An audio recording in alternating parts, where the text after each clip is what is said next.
Hey happy people, it's Laura with another tutorial, the elusive magic ring. It's tricky, it's fiddly, and it's a bit complicated to get it started. Don't freak out, you can do this.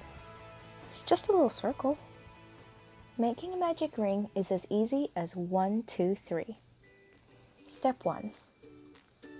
You're gonna make an X on your 2 fingers and leave a long tail. More on that in a second, but leave about 5 to 6 inches. Gonna wrap the yarn around your fingers and make an X. This is also the start of a slip knot, so if you'd like to see a more detailed tutorial about this, check out my channel. So that's step 1, is getting that X on your fingers. Step 2 is putting the hook underneath the first part of the X and over that second line of the X. Step 3 is going to be the final part, but it's the most important.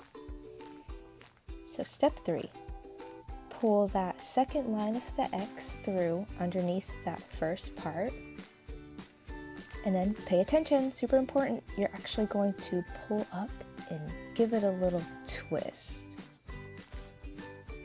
And with that loop on your hook, you're going to grab the other part of that line of the X and pull it through that loop you just created. And then you let your fingers go.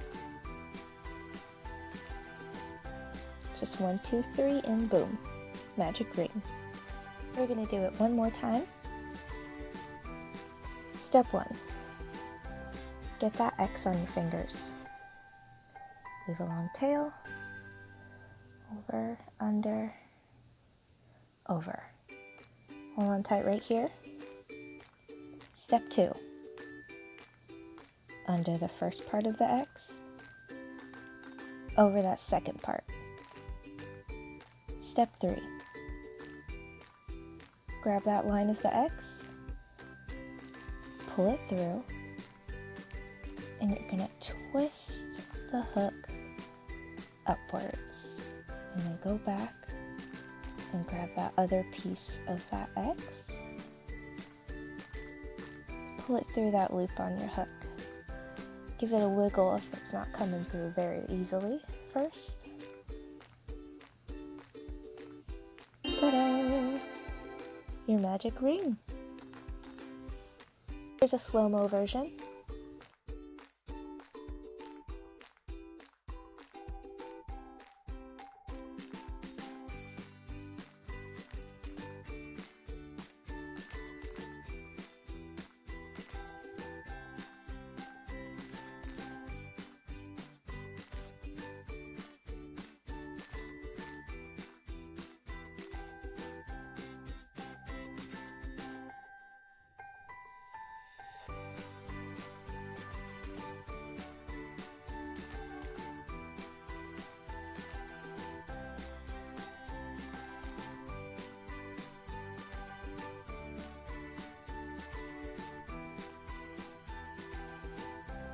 Here soon I'll do a tutorial on how to work into that hole.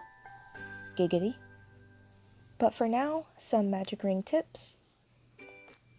Always work your stitches over this tail here. That's where the magic happens.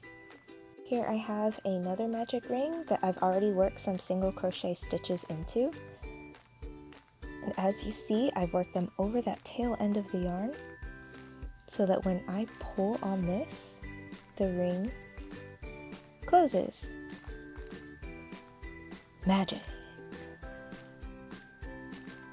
Another tip is to also leave a decently sized tail. You're going to leave a long tail end because you're going to sew this and tie it closed.